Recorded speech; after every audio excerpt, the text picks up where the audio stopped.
श्री गणेशाय नमः।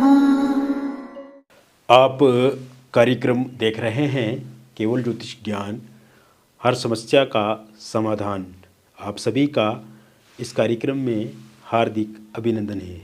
मित्रों, हम उपस्थित हैं आपके समक्ष मीन लव राशिफल जुलाई 2023 का संपूर्ण चर्चा विवरांत लेकर के जानेंगे मीन राशि वालों का प्रेम जीवन जुलाई के महीने में कैसा रहेगा। विस्तार से हम इस वीडियो में आपको बताएंगे। अभी तक आपने हमारे YouTube चैनल को सब्सक्राइब नहीं किया है तो कृपया से सब्सक्राइब ज़रूर करें, वीडियो को अभी लाइक करें और वीडियो को अंत तक आप अवश्य देखें ताकि जो भी बात हम इस वीडियो में आपको बताएंगे वो आप विस्तार से समझ पाएँ। शुरुआत करते हैं इस महीने के ग्रहों के राशि परिवर्तन की और फिर हम आगे की चर्चा शुरू करेंगे। इस महीने मंगल का राशि परिवर्तन 1 जुलाई 2023 को होगा। इसके बाद शुक्र का राशि परिवर्तन 7 जुलाई 2023 को होगा। मंगल सिंह राशि में जाएंगे, शुक्र कर्क राशि में जाएंगे आपके पंचम भाव में। बुध का राशि परिवर्तन 8 जुलाई 2023 को होगा और बुध भी इसी भाव में गोचर करेंगे, कर्क राशि में पंचम भाव में। सूर्य का राशि परिवर्तन 17 जुलाई 2023 को होगा और 17 से सूर्य बुध की एक साथ युति होने से बुध आदित्य नाम का राजयोग बनेगा और शुक्र और बुध की एक साथ युति होने से 8 जुलाई से लक्ष्मी नारायण का योग बनेगा। केतु अष्टम में रहेंगे, शनि आपके द्वादश भाव में रहेंगे विपरीत नाम का राजयोग बना करके और गुरु राहु एक साथ आपके द्वितीय भाव में रहेंगे मेष राशि में। चंडाल योग भी यहाँ पे बनेगा और ये थोड़ा सा नकारात्मक आपके लिए रहेगा। ये जो राशिफल आप देख रहे हैं ये चंद्र राशि पे आधारित है। तो कुल मिलाकर के देखा जाए मित्रों तो पहले से सिचुएशंस बहुत बेहतर दिखती नज़र आ रही हैं। आपके प्रेम जीवन को लेकर के काफ़ी उठक बैठक जो चल रही है पिछले कुछ दिनों से और आपसी रिश्तों में जो कड़वाहट देखने को मिल रही है या परस्पर संबंध जो है वो पूरी तरह से विक्षेप हो रहे हैं, वो टूट रहे हैं या उसमें बहुत ज़्यादा दिक्कत आ रही है। चाहे वो थर्ड पार्टी के कारण से प्रॉब्लम आ रही है, चाहे वो आपसी अनबन के कारण से समस्या आ रही है, मिसअंडरस्टैंडिंग ज़्यादा दिख रही है, ईगो क्लेश ज़्यादा दिख रहा है और आपके पार्टनर में पहले से एटीट्यूड जो है वो बदला हुआ है। मतलब आपके प्रति जैसा व्यवहार आचरण उनका होता था उसमें साफ तौर से कमी दिख रही है। इस कारण से आपके भीतर भी सफोकेशन बढ़ी है, इस कारण से आपके भीतर स्ट्रगल बढ़ी है, इस कारण से आपके भीतर स्ट्रेस बढ़ा है, इस कारण से आपके भीतर एंग्जाइटी बढ़ी है, इस कारण से आपके भीतर डिप्रेशन बढ़ा है और इसी कारण से आप अपने काम पे भी केंद्रित नहीं हो पा रहे हैं, अपने काम को भी अच्छे से नहीं कर पा रहे हैं और कहीं ना कहीं आपके भीतर एक जो तड़फ है अपने प्रियतम को लेकर के, आप ये चाहते हैं कि जल्द से जल्द चीज़ें ठीक हों, जल्द से जल्द आप उनके साथ अच्छे से बातचीत करें, वो आपके फ़ोन नंबर को अनब्लॉक कर दें क्योंकि फ़ोन नंबर को भी ब्लैक लिस्ट में डाल दिया है या बातचीत ना के बराबर होती है और सोशल मीडिया पे भी आप उनसे बातचीत करना चाहते हैं जैसे वो पहले आतुर होते थे आपके साथ वीडियो कॉल पे बातचीत करने को लेकर के, काफ़ी अच्छे से बातचीत होती थी और कहीं ना कहीं एक दूसरे का बहुत ज़्यादा ख्याल आप रखते थे। किंतु यहाँ पे थोड़ा सा सिचुएशन पहले से बिगड़ती नज़र आ रही है। तो कोई बात नहीं मित्रों, क्योंकि इस समय में ग्रहों का जो परिवर्तन हुआ है वो पूरी तरह से आपके पक्ष में है और पेशेंस रखना आपके लिए अनिवार्य है। Patience is the key of success. तो ऐसे में आपको धैर्य रखना है इस समय में और आप देखेंगे अगले 15-20 दिनों में आपका रिलेशनशिप जो है वो पहले से बहुत बेहतर होगा।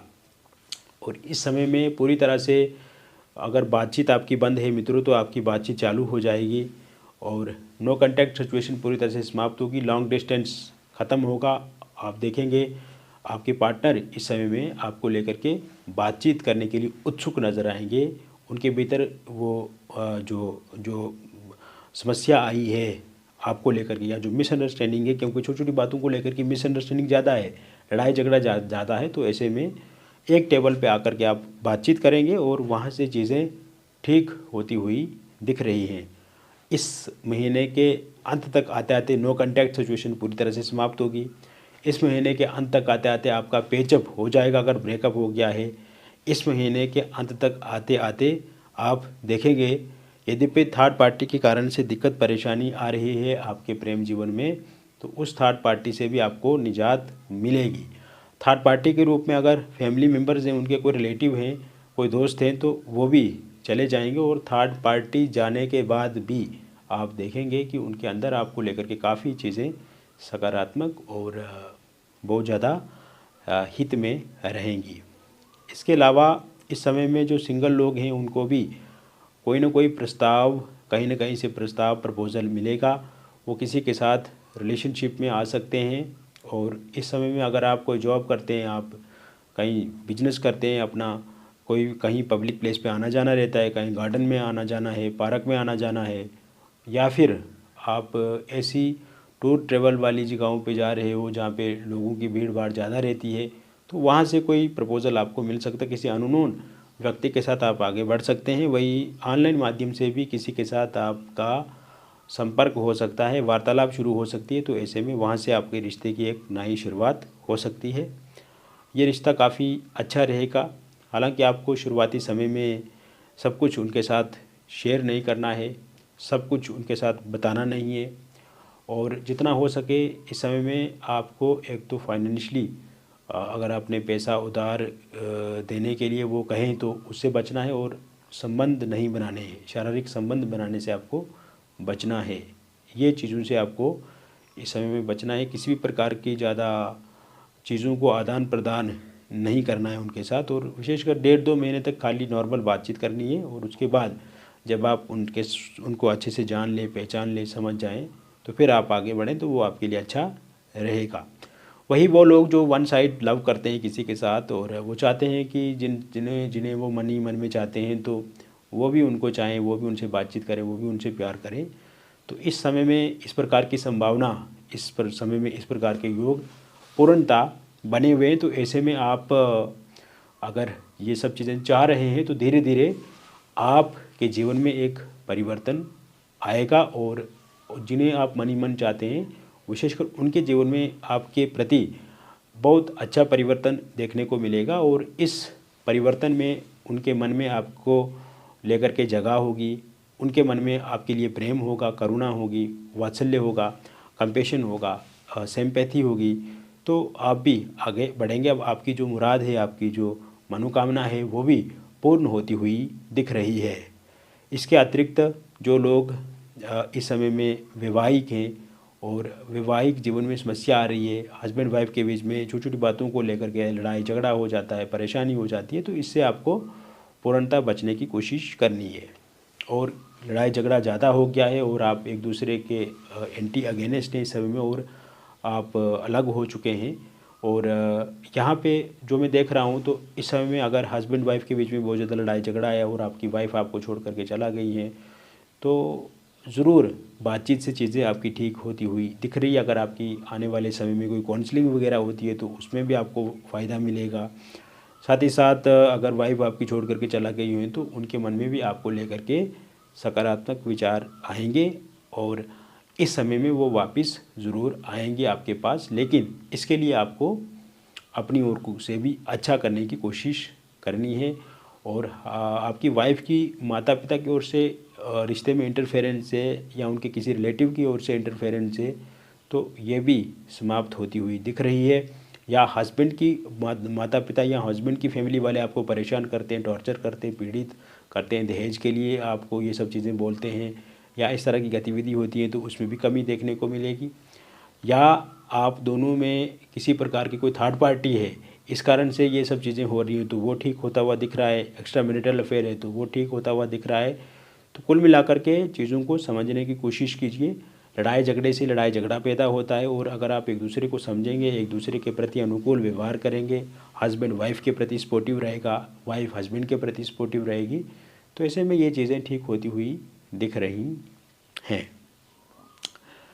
इसके अलावा मित्रों, इस समय में अगर आपके डिवोर्स को लेकर के केस चल रहा है तो वो पूरी तरह से आपके पक्ष में रहेगा। अगर इस महीने के अंत तक उसका कोई परिणाम अथवा निर्णय आता है तो निसंतान लोगों के लिए संतान को लेकर के योग भी इस समय में बने हुए हैं। अविवाहित लोगों के लिए विवाह को लेकर के नए प्रपोजल, नए प्रस्ताव इस महीने में देखने को मिलेंगे और आप देखेंगे कि अविवाहित लोगों के लिए विवाह को लेकर के प्रस्ताव ज़रूर मिलेंगे। और इसके अलावा इस समय में आप देखेंगे, अगर आप रोका या एंगेजमेंट करना चाहते हैं तो रोका एंगेजमेंट ज़रूर होगा।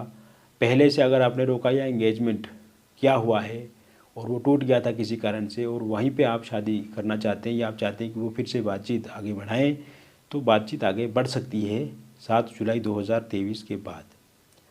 इस समय में आपका लव मैरिज या इंटरकास्ट लव मैरिज में कोई बाधा अथवा रुकावट या दिक्कत आ रही है तो वो पूरी तरह से समाप्त होगी और आपके पार्टनर मानेंगे, पार्टनर के परिवार वाले मानेंगे और आपके परिवार वाले यदि आपके लिए नहीं मान रहे हैं शादी को लेकर के तो वो भी ज़रूर इस महीने में मानेंगे। ये महीना अगर आप डिवोर्सी हैं, विडो हैं, तो आपको भी कोई नए प्रपोजल प्रस्ताव मिलेंगे शादी को लेकर के और इस समय में आप शादी कर सकते हैं या किसी के साथ रिलेशनशिप में आ सकते हैं। वही अगर आप किसी एक्स्ट्रा मैरिटल अफेयर में हैं तो ये भी पूर्णतः ठीक होता हुआ दिख रहा है।